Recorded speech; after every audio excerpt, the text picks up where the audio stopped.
281. And this is the concept. Oh, you're there already? No, I'm sorry. Go to the... Do you want me to do the footnote or the text? No, the main body first. Oh. And this is the concept. Thank you. Okay, hold on. And this is the concept of from the end of the earth we heard song, i.e. songs and melodies emerge from the end of the earth because melody is produced through grasses which grow in the earth as mentioned above. And because the shepherd knows the melody, he instills the grasses with energy, and so the animals have what to eat. Okay, so Rabbi Nachman has something very new here. So first, if you could read footnote 13. Yeah, this verse appears in Yeshaya's prophecy about time to come.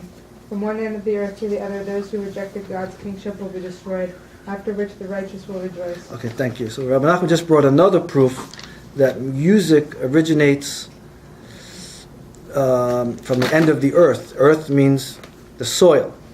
The soil gives the grass. Rabbi Nachman just brought another proof that melody comes from grasses that are in the earth. Now, the new concept here is, watch this, and I'm on page 281, the last sentence. And because the shepherd knows the melody that he picked up from the grass and the soil, he picked it up from the animals, he instills the grasses with energy so the animals have what to eat. Now that the shepherd's picking up the energy, he's singing and he's sending back the energy into the grass, and the grasses grow better. Like a few years ago in the 70s and the 80s, they used to sing to your plants. Remember that? They used to put on music and talk to them, and they would grow better. So now that the shepherd is singing, he's sending the energy back into the grasses, and the animals have much more grass to eat. The first recycle, right? Please. The other thing we might derive from here is what they're saying is that different areas give different sustenance Definitely. to the flock. And you can't, perhaps the flock must feed in all the required areas to come to its highest level. And we might learn from that, where did those flocks graze? They grazed in Eretz Yisrael. Right, but also... Therefore, if we don't appreciate that the different areas of Eretz Yisrael have different sustenance messages for us, we might be missing something. Right, of course. Okay, Sure, next- please, everybody's talking. Okay. No one's teaching, we're sharing. Okay. I had a little Jewish dog. His name was Ben.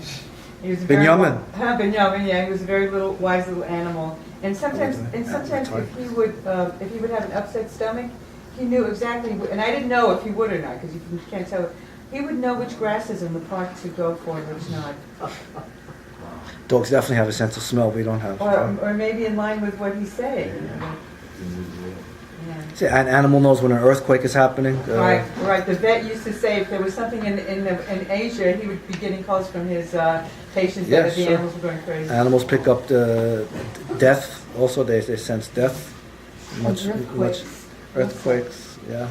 Many years ago, when I was about 7 years old, I was with my non-Jewish friend Vincent. We were playing in his driveway, and he had a beautiful German Shepherd named Blaze. All of a sudden, the dog started to howl, and he started to go in circles around us. It was scary. We both stood still, 7 years old, and the dog went around us 3, 4, 5 times, faster and faster. And then the dog fainted. We ran home. We were terrified.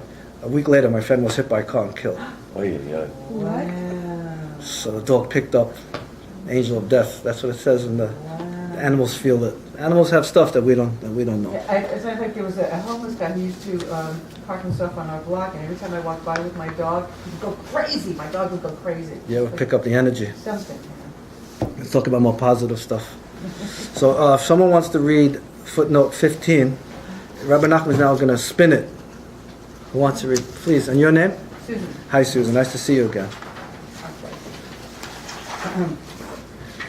So Rabbi Nachman explained that the shepherd now is singing, and now the energy is going back into the grass.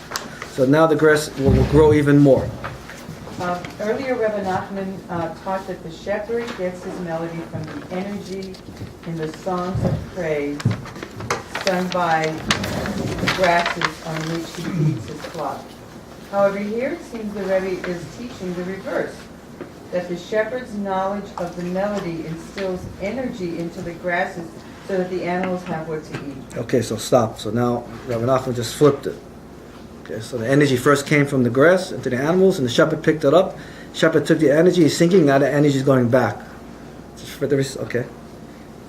This apparent contradiction can be explained with another of the Rebbe's lessons. In Likutei Moharan, he teaches that all the grasses instill their energy into a person's prayers. When these prayers ascend on high, they arouse the word of God, which then renews the energy and returns it to the grasses. In the same manner, the grasses instill their energy into the shepherd's melody, people in prayer. Empowered by that energy, the shepherd then returns it to the grasses, giving them the power and vitality to nourish the animals. Okay. Okay. Maybe we'll take like a 2-minute break and we'll play a little guitar, Oh, and then we'll start again. Is that okay? okay. You're welcome.